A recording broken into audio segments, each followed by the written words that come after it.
Morning friends, তোমরা সবাই কেমন আছো? আমি ভালো আছি। চলে যাচ্ছে আমার জীবন চ্যানেলে তোমাদের ওয়েলকাম। তোমরা ভালো থেকো, সুস্থ থেকো, সাবধানে থেকো, সবাইকে সাবধানে থেকো। যারা আমার দূরের বন্ধু তাদের জন্য উড়ন্ত ভালোবাসা, যারা আমার কাছের বন্ধু তাদের জড়িয়ে ধরে ভালোবাসা। তোমরা আমার সাথে থেকো, তোমরা আমার পাশে থেকো। চালিয়ে যাচ্ছি, জানি না আর কতদিন পারি। চলো দেখতে থাকো, আশা করি ভালো লাগবে। আর এই যে আমার দুটো স্কুল যেতে পারেনি, শরীর তো কিছুতেই ছাড়ছে না। শরীর ছেড়ে গেছে কিন্তু বড় দুর্বল।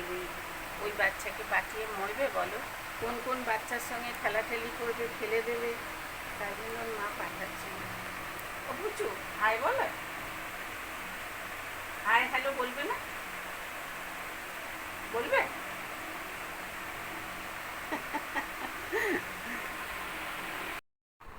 হ্যালো বন্ধুরা, এখানে আমাকে ভয়েস দিতে হলো কেন জানো? আমার কর্তা খুব রেগে গেছে। আমি দুধ বসিয়ে দিয়ে স্নান করে ঘরে ফোন দেখছিলাম, দুধ পুড়ে বাটি পুড়ে একাকার হয়ে গেছে। তো কে আমায় আদর করবে বলো কোলে তুলে? উনি প্রচুর গালাগাল দিয়েছেন আমাকে। তো তার জন্য আমি সেগুলোকে তোমাদেরকে শোনাবো না বলে ভয়েস দিচ্ছি, আর ওনার জন্য ভাত বাড়ছি। দোষ আমার প্রচুর প্রচুর প্রচুর দোষ, কিন্তু কি করবো বলো? দোষটা তার আমি নিজে আনিনি। প্রথম প্রথম আমার ওপর প্রচণ্ড প্রচণ্ড পরিমাণে চলেছে, যার জন্য আমার এত ভুল মনে হয়। আমি জানি না কেন এত ভুল। তো যাই হোক, চলো, বয়স দিতে হলো। আর চিংড়ি মাছের বড়াটা বাকি আছে, এটা করব। আমার কর্তাকে ভাত দিয়ে তারপরে করব। উনি তো চিংড়ি মাছের বড়া খান না, ওনার তো অ্যালার্জি। এখানে কাতলা মাছের ঝোল হয়েছে, পটল দিয়ে আলু দিয়ে। ঝোল তো ঠিক না, ওই ডালনা মতো। পটল দিয়ে আলু দিয়ে মাছ দিয়ে, তাই ওনাকে দিচ্ছি। আর কাঁকরোল ভাজা করেছি আর উচ্ছে একসঙ্গে কুচিয়ে ভেজেছি। উনি কিন্তু খাননি। ওই যে বললাম, খেতে বসে রেগে গেছিলেন, ছাড়া পুরো তুলের পাশে রেখে দিলে ওটা কিন্তু ফেলাই গেল। আমার তো খাওয়া হয়ে গেল, ওনার খাওয়ার আগে আমার খাওয়া হয়ে গেল। আর আমি কত খাবো? আমি কি রাক্ষস? এই দেখো, এই কড়াইয়ের মাছের তরকারিটা ঢেলে নিলাম, এই কড়াইটা ধুয়ে নিয়ে চিংড়ি মাছের বড়াটা করব। আর আমাদের আরও তরকারি আমরা কড়াইয়ে রাখি কেন জানো? গরম করতে হয়। যে যখন খাবে তখন গরম করতে হয়। বিশেষ করে ছেলে তো সব লাস্টে খায়, বউও তাই সব লাস্টে খায়। আমাদের দুজনের 1:30-2টোর মধ্যে খাওয়া হয়ে যায়। এবার গরম করার জন্য আমাদের কড়াইয়ে রাখতে হয়। তো যাই হোক, এখন আমি ভাবলাম মাসিকে শুধু শুধু দুটো কড়াই দেবো কেন, দুধের বাটিটা পুড়ে গেছে। তাই জন্য আমি থালায় ঢেলে নিয়ে কড়াইটা পরিষ্কার করে নিয়ে আমি ওইটাতে চিংড়ি মাছের বড়াটা করব। আর মাছ আজকে সব কটাই পেটি, জানো তো, একটু নরম তো, ওই জন্যে বেশ ভালো করে পাতিয়ে পাতিয়ে রাখলাম। আর হাঁড়িটা মুখের সামনে কেমন রেখেছি, আমারও তো তখন খুব খারাপ লাগছিল এগুলো শুনে। এবার আমারও খেয়াল নেই যে ভিডিওটা যে করছি।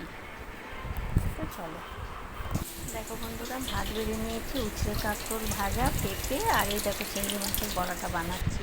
এখানে কথা বলতে পারছিলাম না, আমার কর্তা যদি রেগে যায়, এই জন্য কথা বলে ভিডিও করছি, আমি গালাগালি দিচ্ছি। আমি একটু বেহায়া হয়ে গেছি, জানো, তোমার বেহায়ও বলেছে। ও হচ্ছে দোকান কাটা, যাদের সঙ্গে বেড়াতে গেছিলাম। তো যাই হোক, সত্যি বেহায়া হয়ে গেছি, কারণ অনেক বছর হয়ে গেল তো। আর এখানে আমি কি করছি বলো তো? কর্তার ঘরে এসেছি, এসে পেয়ারা আর আপেল কেটেছি, কেটে খাচ্ছি। তো সেখানে তো উনি পর্দা দিয়ে শুয়ে থাকেন, সেই জন্য দেখতে পাওয়া যাচ্ছে। পুজো সোনাকে ওর বাবা খেতে ডাকছে, ও যাচ্ছে না। আর ওর দাদু এখানে মুড়ি খাচ্ছে আর একটা করে চানাচুরের পাঁপড় ওর হাতে দিচ্ছে। আর এই দেখো হাতের মুখেই রেখে দিচ্ছে। আবার আমি যেতে বলছি বলে আমাকে বলছে, এই চপ। কি শাসন করছে জানো? কি শাসন করছে! ওই দেখো, ওই দেখো, মুখ দেখো, মুখ দেখো, চোখ দেখো, মুখ দেখো। ও তো হবে জানা কথা, এবার নতুন কি? পাপা দেখেই যাচ্ছে আর ও পাঁপড় খেয়েই যাচ্ছে। দেখো ওরা, দেখো আজকে কতগুলো জামা কাপড় শুকিয়ে গেছে, একটু একটু ভিজে আছে। বিছানাটা অবস্থা দেখেছো? শুধু পুচার জন্য অবস্থা। পুচা যেখানেই যাবে সেখানেই হট্টগোল। আর ভালো লাগে না রোজ রোজ গুছাতে। তো চলো, বিছানাটা একটু ঝেড়ে ঝেড়ে গুছিয়ে নিয়ে, জামা কাপড় গুছিয়ে নিয়ে ফিরছি। গুড ইভিনিং বলতে পারিনি, ফোনে চার্জ ছিল না। রুটি করে নিলাম, এখানে মিষ্টি, আর এই যে আমার ভাত। আর দাঁড়াও, ভাতটা না ধুয়ে তো দেখাতে পারবো না। পনিরের তরকারি, বুঝতে পেরেছো? বাসন টাসন সব ধোয়া হয়ে গেছে। সব কমপ্লিট, মোছামুছি, এই যে সব মোছামুছি কমপ্লিট। তাহলে চলো। কী অবস্থা, প্রচণ্ড গরম, প্রচণ্ড গরম, বাপরে বাপরে বাপ, খুব ঘেমে গেছি। আর সব তো কমপ্লিট করেছি, আমি রাত্রে খেয়ে শুয়ে পড়বো, আর আমার কথা বিছানাটা সুন্দর করে পড়বে, ব্যাস হয়ে যাবে। চলো, গুড নাইট। হ্যালো বন্ধুরা, 9টা বাজলো, দেখো আমার এখন রান্না বান্না শেষ হবে। তোমাদের তো রান্না শেয়ার করেই দিলাম। আর আমি এখনও নিজেকে ফ্রেশ হইনি, রাত্রে শুতে যাওয়ার আগে ফ্রেশ হব। দেখিনি, দাঁড়া, প্রচণ্ড গরম করছে। বিছানাটা পরিষ্কার করে গুছিয়ে দিয়েছি, জানলা খুলে দিয়েছি, কিন্তু এইদিকে তো গাছ আছে, এদিকে জানলাটা বন্ধ করে দিয়েছি, এটাও বন্ধ। যেগুলো শুকায়নি সেগুলো এখানে মেলে দিয়েছি, আর এই কটা হলেই শেষ হবে। আর যেগুলো শুকিয়ে গেছে সেগুলো আনলায় গুছিয়ে রেখেছি।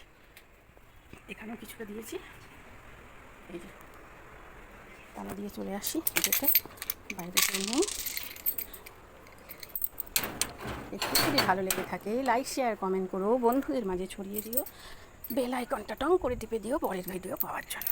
তাহলে গুড নাইট।